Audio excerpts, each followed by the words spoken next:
feeling pretty good about this one. I feel like we were really close. Okay, so what do we have? How much of each? 1.5.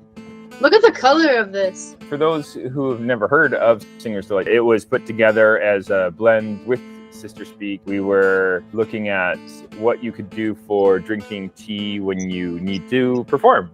So today, though, our goal is to invent a 2.0. Okay, what's your initial? My initial hit is I'm getting a lot of that nettle nose. Ooh, I can smell the nettle. Oh, that's really nice. Okay, welcome to JagaVision. I'm Jared Nyberg. I'm co-owner of JagaSilk, and I am your host today. I am joined by Sherri of Sister Speak. Always a pleasure to have you on JagaVision, Sherri. Hello, bonjour. And we want to do a really something we've been talking about doing for quite a long time. But before I do that, could you tell people? I know you've been on the show quite a bit, so maybe they already know that you are an amazing vocalist and singer-songwriter and have a very incredible music project called Sister Speak, which I am proudly wearing the t-shirt for. But you want to tell them maybe what's going on in the world of Sister Speak before we jump into blending some teas together? Thank you. Yes, so getting ready for a summer tour, Germany, some Canada dates as well, specifically mostly BC, and also California. Nice. Okay. For those who are in BC, I believe you're going to be playing at Gilton Co. Or no, you already played? Where are we at with your summer tour?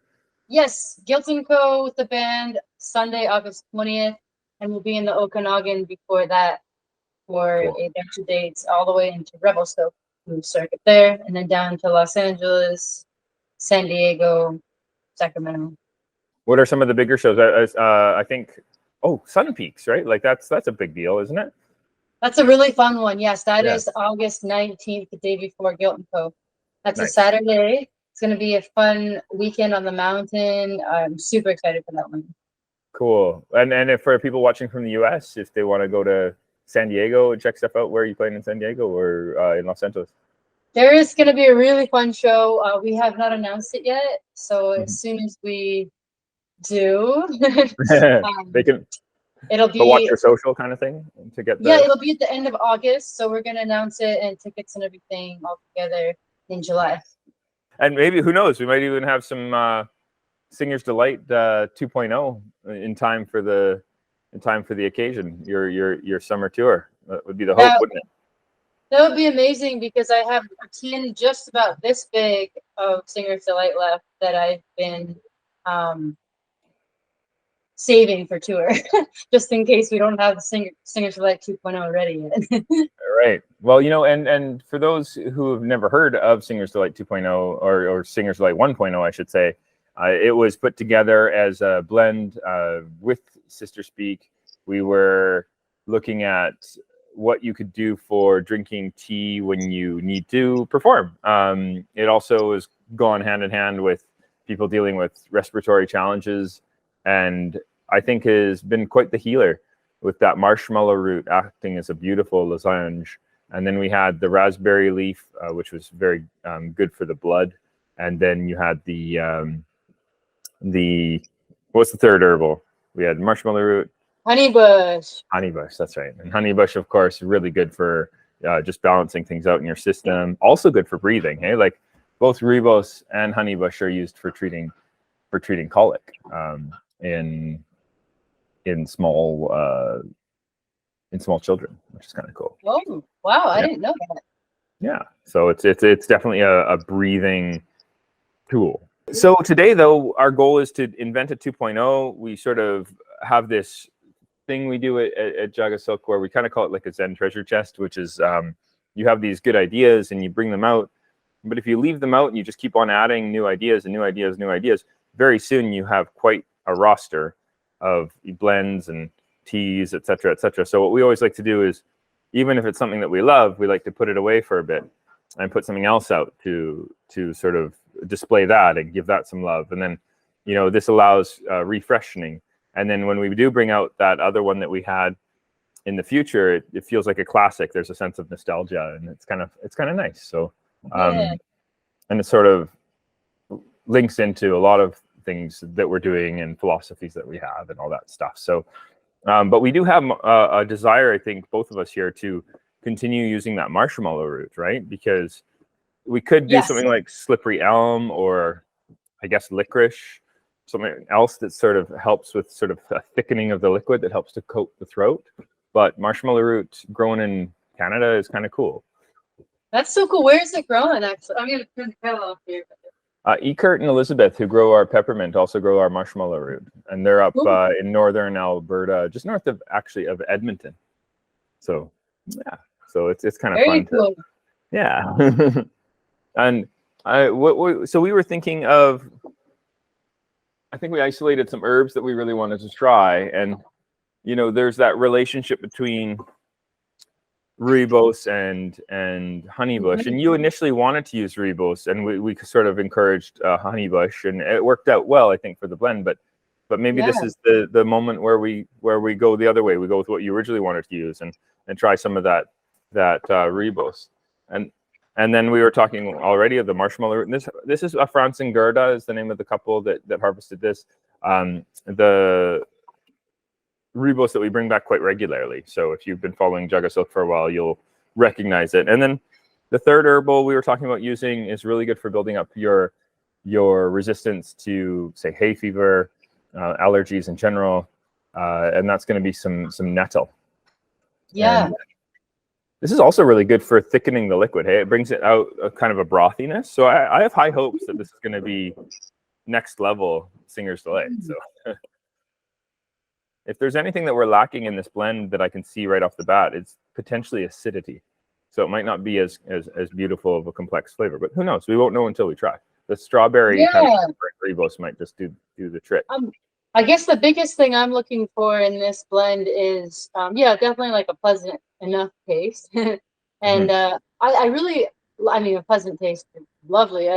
Medicinally, I'm looking definitely for something that is not drying, something that is moisturizing, that feels good on the throat, and doesn't have a drying property. Like peppermint can be very drying, even though it's nice.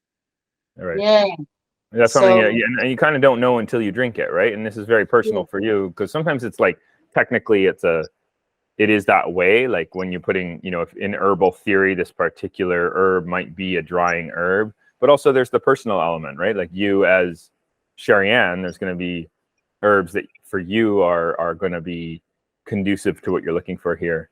And that's a really important part of this process. And JagaSilk, what we're trying to do is have it really balance out and have a really nice flavor structure, right? So you can taste each of the herbs. And I think we're on the same page with just wanting it to be medicinally potent, right? So all that. I'm really excited about nettle too, because it's in actually a lot of Chinese herbs that I take in for eczema. Right. So that's really cool. Cool. Yeah. Well, I think there's a lot of reasons why this might work out really well. Nettle is also cooling, so that makes sense that it would be good for eczema. Rooibos is warming, so it's a nice blend, I think. I don't know the background on which way the marshmallow root falls. I'm going to get a more sensitive scale. Okay. I do know that marshmallow is supposed to be really good for the lungs and for lung health and lung meridian, apparently. I'm pretty sure as well. In Chinese medicine. Okay, sweet. That's cool. But I know definitely it's good for, like, I've had friends take it for, like, when they have a cough, like marshmallow root pills, and they've been really, really helpful. Okay, so well, also, my spouse also took it during cold, and it really helped. And it's helped you. Awesome. And it's not me too. Yeah, I've taken it through. I mean, through recording, I couldn't believe that I could sing for 12 hours last time. I was just drinking. Right. I drank like 8 cups during the last record, and I think we were in studio for 10 hours. That Love for All is the name of the. Yeah. Yeah. Out on vinyl. Amazing album. Yeah, and you're doing sort of a vinyl. You did the vinyl release. Did that happen earlier this month? In Vancouver, but I think pretty much every show now is going to be a vinyl release show because they're all in different cities. It's a vinyl release tour. It really is. It's that we call it the Dance to the Rhythm vinyl release tour.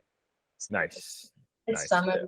What as an like a person interested in, you know, audio, do you think that records are all that they're made out to be? Do you think that there is a audio difference between, like, other than just say like how they're mastered, but like to just like a sensory sort of place? Is it, I guess the question is the hype and the expense worth it for the album? Are you hearing something really special in the vinyl? Yeah, I am. There's a lot of things to consider with vinyl. I think what's really cool is when I heard it, the few times I've heard it, people really make an event of vinyl, it seems, like either on their own or with friends. So when we came out with it, where I was staying, the neighbors were having a vinyl record party, and they invited everybody over to listen to vinyls, and then they got a copy of this one and they loved it, and invited me over to listen to it. And I was like, it was on an old system that was like totally set up. I could hear all these things in the record that I've never heard in that way. It was so cool. It's basically a translation of the original product. Yeah, because of course, you know, my music project is much smaller scale than what you are doing, but I'm also really interested in, I'd love to hear my songs on vinyl one of these days. Yeah. I think it'd be really interesting. Well, it'd be cool to hear Truth and Dolphin on, like, you could even pick like 4 or 5 songs and put them on a smaller vinyl to start. Oh, that's that could be really cool. To do it size well with the poetry books. I think that's a really so cool idea. Yeah, and also I love standard vinyl because they don't have lead in their vinyl records. Some companies still do, apparently. Oh wow. Okay. Yeah. So I'm really happy with aware.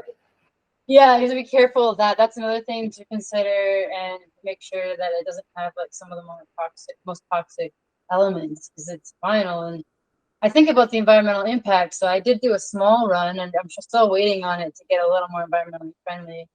I like the idea of a small one, because are they roughly the same size as a CD, or are they much bigger, the small ones? They're bigger. They're like this big instead of like this big. Yeah, so they're like in between the size of a regular vinyl, like 12-inch, and I think it's like an 8-inch. Yeah, it's really cool. Just to see how like people are so passionate about vinyl too. Like, we definitely are selling more vinyl records on the road than CDs right now. Right. Overall, like, especially as I make it a vinyl release tour, and the art by Steve Schmiller is just unbelievable. I'm super grateful for that. And there. Yeah, he's amazing. Yeah, and for those who don't know, Steve is also the fellow who I perform with the most often. So but he's such an amazing, Steve Schmiller's Painted World. Everybody needs to go check it out. It's so incredible. And you have 2 albums now where his art graces the cover. So it's pretty cool. Yeah. Well, first studio album you put out, and your more recent. I hope it turns into a theme. I'm so grateful he was okay with me using his art as an album cover. He's amazing. I'm super excited about how you sound together too, by the way. Oh, we're having a lot of fun. Thank you. Yeah. Oh, it's we were just, so I'm thinking that we blend, just try 1/3, 1/3, 1/3. That's always the easiest. If that works, then awesome. Now, how do you decide if that works? Like, what I like to do is I make kind of like a blend first. So it's hard to do 1 dose, right? If you don't have a super fine scale. So if I was in your position, you have a 0.1 gram scale, right? Yeah. So just so that there's going to be some pretty big inconsistencies when we're talking really small amounts. So 4 grams, suddenly when you think about the resolution of a 0.1 gram scale, it could be anywhere from 0.05 up. So if you divide 0.05 by 4, I don't know what that resolution is, but I think it's pretty decently high. So the resolution, I was just kind of playing around with it. I didn't really like totally do anything, but I was like curious because the nettle seemed like it was so much to get to like the same grams as the marshmallow and the rooibos. Yeah, you know, that's actually an interesting thing. Is I also really like to drink the teas on their own first, before I Oh. blend them, so I can understand what they're bringing to the table. So say I like to put like 4 grams of dry tea into one of these guys. Okay. Now I'm going to do 4. So that was the rooibos. Oh, you're going to do them separate first. Yeah. And then we can understand their component parts before we drink them together. Because otherwise you don't really know what it is that right? Okay, so I should find like a few more little cups. I think it's a good idea. You don't have to do a big amount. Like you could even do 2 grams if you want. Okay, yeah, maybe I'll do that. Let me see if I. So I'm going to do 4.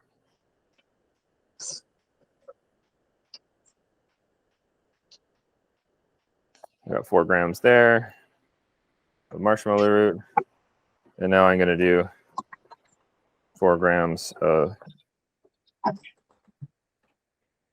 that's the wrong one. That's the marshmallow root. Okay, there you go. I'm going to do 2 grams of each, if that's okay. Yeah. I have a little bit more inventory on this than you do.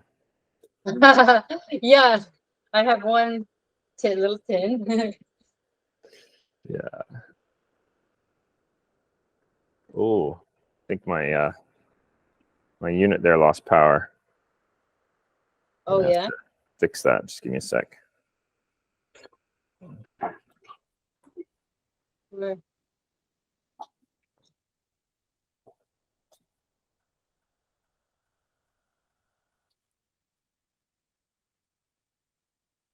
$1.5.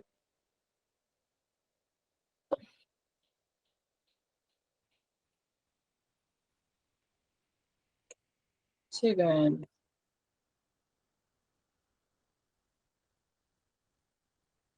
There we go. Okay. Oh, how many milliliters of water are we doing? You know, what I like to do when I'm testing herbs is I like to do 1 gram for every 60 mils.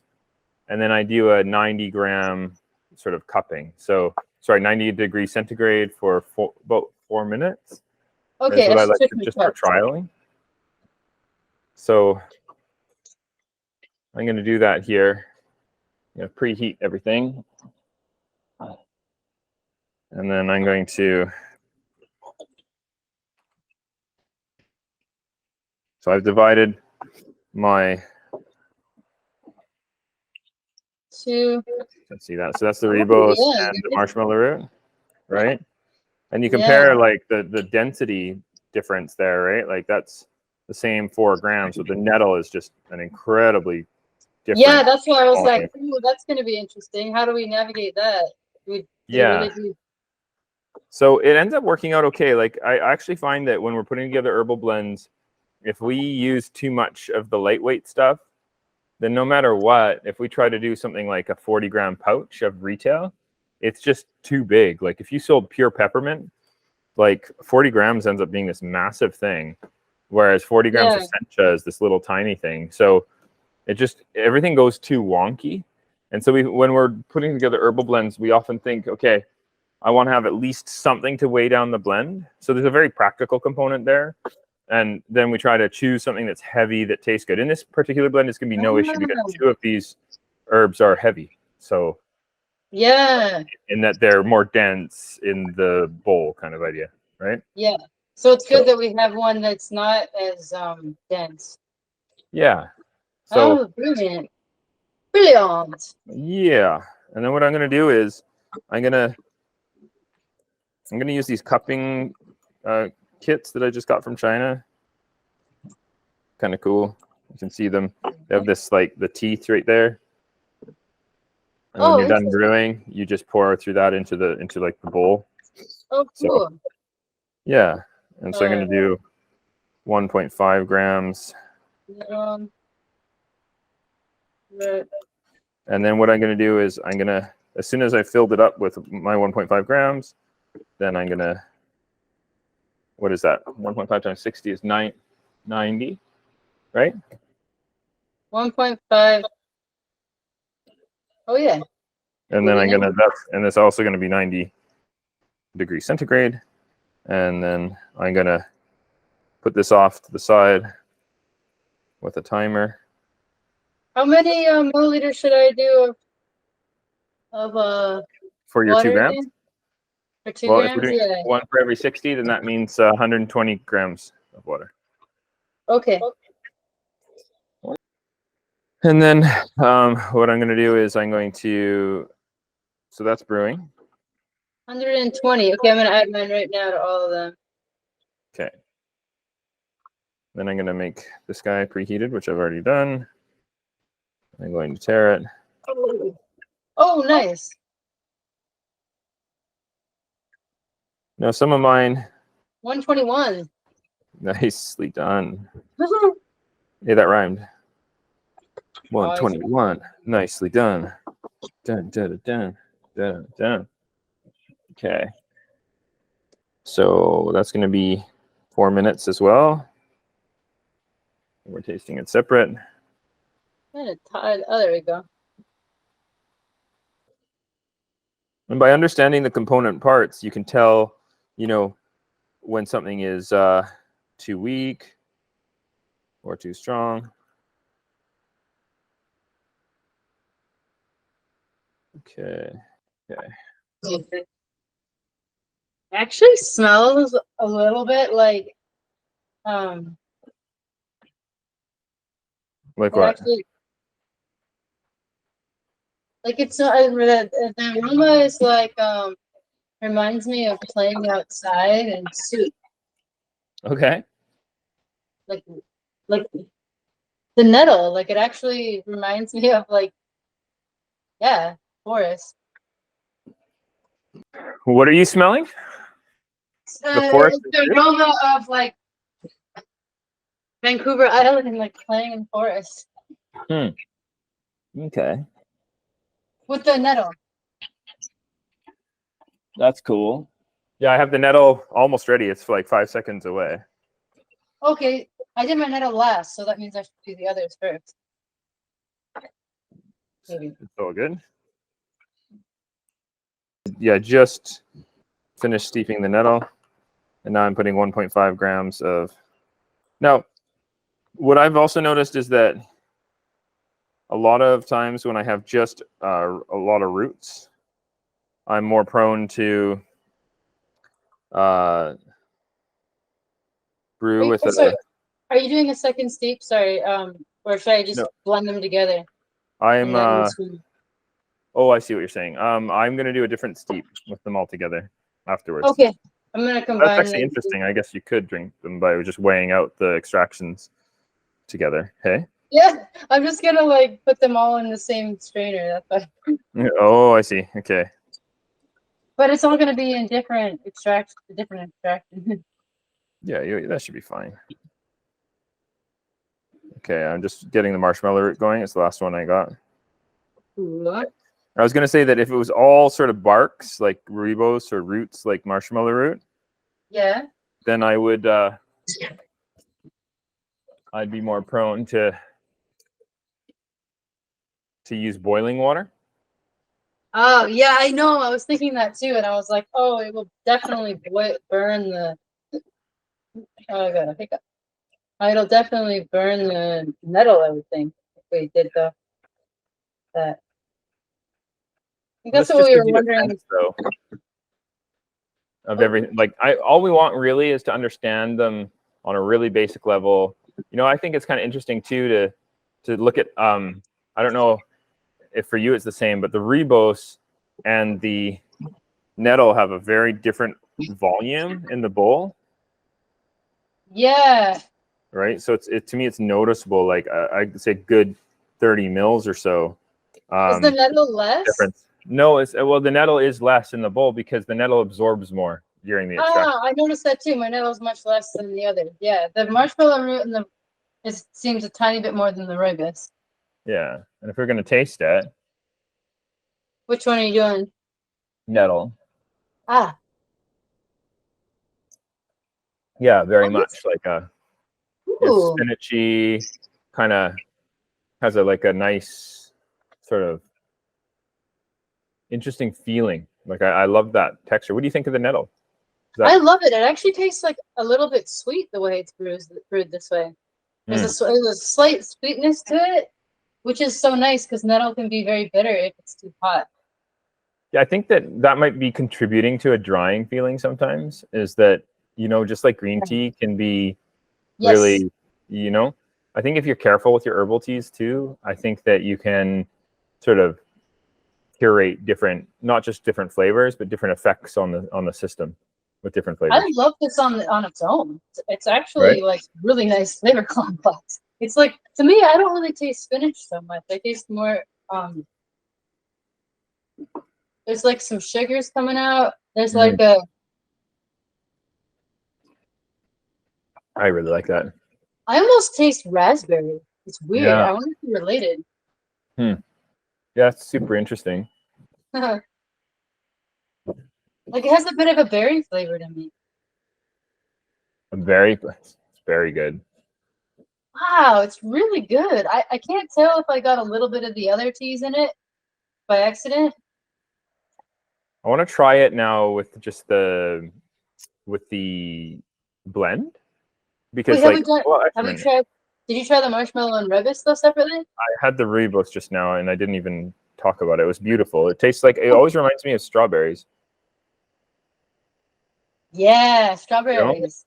Totally. And that might be our acidity. And you get kind of that cooked sugar smell too. So you have the wow. Oh, I think I got a little bit of rooibos in the nettle by accident. That's why I'm getting the baby. No, I was picking up on the sweetness there too. Okay. Yeah, that's nice. Yeah, and they all have more acidity than I was expecting, like in a good way. Like there's some, it's not just. I love to parallel the sound and flavor. Like there's high frequency and low frequency flavors, I feel, and like it's like bassy flavors and like very top hat acidity. Like that's kind of how I feel like sensory wise, there's a lot of similarities between sound and flavor. Oh yeah. What does trying to find a good balance? Yeah, what does the marshmallow root sound like to you? I don't know yet. I'm just trying to find it. Just got it brewed now. Ooh, wow.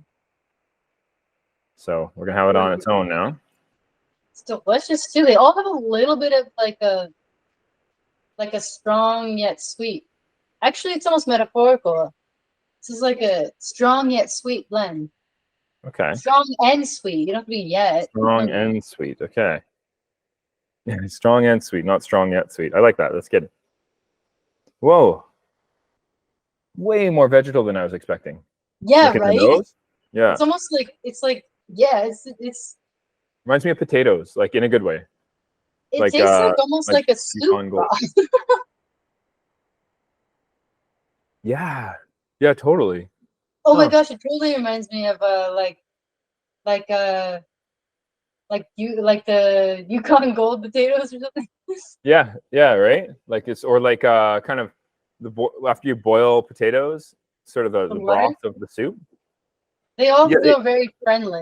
They do. Like sometimes I get an herb that I really want to use, but it's just a little bit overwhelming. Like hops is a good example. I wanted to use hops and it was just so bitter. It was so bitter, and to just we had to break it into small fragments. And cardamom was another one. It was just such a powerful flavor that to work with it just required a huge reduction just to have it balance out and taste sort of right with everything else. How much can you fit in your brewer? Like I was going to do 2 grams. I should have this now. I just need to change it. I have them all mixed together right now. Do you think you could like put that in a separate plate and then brew 2 grams, 2 grams, 2 grams together? Yeah.